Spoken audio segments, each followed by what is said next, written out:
ಭಾರತವನ್ನ ನರಕಕ್ಕೆ ಹೋಲಿಸಿದಂತ ಟ್ರಂಪ್ಗೆ ಈಗ ಇರಾನ್ ಟಾಂಗ್ ಕೊಡ್ತಾ ಇದೆ. ಅಮೆರಿಕ ಅಧ್ಯಕ್ಷ ಟ್ರಂಪ್ಗೆ ಇರಾನ್ ತಿರುಗೇಟನ್ನ ಕೊಟ್ಟಿದೆ. ಭಾರತವನ್ನ ನರಕಕ್ಕೆ ಹೋಲಿಸಿದ್ದಾರೆ. ಯಾರು? ಈ ತಲೆ ಸರಿ ಇಲ್ಲದೆ ಇರುವಂತ ಅಮೆರಿಕದ ಅಧ್ಯಕ್ಷ.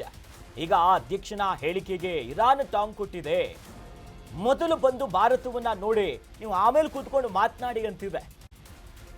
ಮುಂಬೈನಲ್ಲಿರುವಂತಹ ಇರಾನ್ನ ರಾಯಭಾರಿ ಈಗ ಒಂದು ವಿಡಿಯೋವನ್ನ ಹಂಚಿಕೊಂಡಿದ್ದಾರೆ.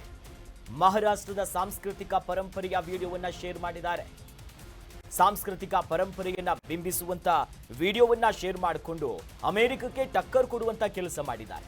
ಇತ್ತೀಚೆಗಷ್ಟೇ ಈ ಪೌರತ್ವಕ್ಕೆ ಸಂಬಂಧಪಟ್ಟಂತೆ ಅಮೆರಿಕದ ಅಧ್ಯಕ್ಷರು ಮಾತನಾಡಿದ್ರು. Maybe someone should be book one way cultural detox for mister Trump ಅಂತ. ಇದು ಅಧಿಕೃತವಾಗಿ ಇರಾನಿನ ರಾಯಭಾರಿ ಏನಿದೆ ಮುಂಬೈನಲ್ಲಿರುವಂತಹ ಕಚೇರಿ, ಅಲ್ಲಿಂದ ಅಧಿಕೃತವಾಗಿ ಅಲ್ಲಿನ ಸಂಸ್ಕೃತಿ, ಪರಂಪರೆ, ಆಚರಣೆ, ಅಂದ್ರೆ ಭಾರತ ಹೇಗಿದೆ, ಮೊದಲು ನೀವು ಭಾರತವನ್ನ ಬಂದು ನೋಡಿ, ಅದರ ಇನ್ನೊಂದು ಮುಖ ಹೇಗಿದೆ ನೋಡಿ, ಬಹಳ ವೈಭವೀಕರವಾಗಿದೆ, ಅಲ್ಲಿನ ಸಂಸ್ಕೃತಿ ಆಗಿದೆ, ಪರಂಪರೆ ಆಗಿದೆ.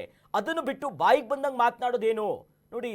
ಕಬಿ ಇಂಡಿಯಾಕ್ಕೆ ದೇಕೋ ಫಿರ್ ಬೋಲೋ, ಮೊದಲು ನೋಡಿ ಆಮೇಲೆ ಮಾತನಾಡಿ ಅನ್ನೋದಾಗಿ ಇರಾನ್ ಟಾಂಗ್ ಕೊಟ್ಟಿರೋದಿದು ಅಮೆರಿಕಕ್ಕೆ. ಕರ್ನಾಟಕ ನ್ಯೂಸ್ ಬೀಟ್ ಫಾಲೋ ಮಾಡಿ, ಸಬ್ಸ್ಕ್ರೈಬ್ ಮಾಡಿ.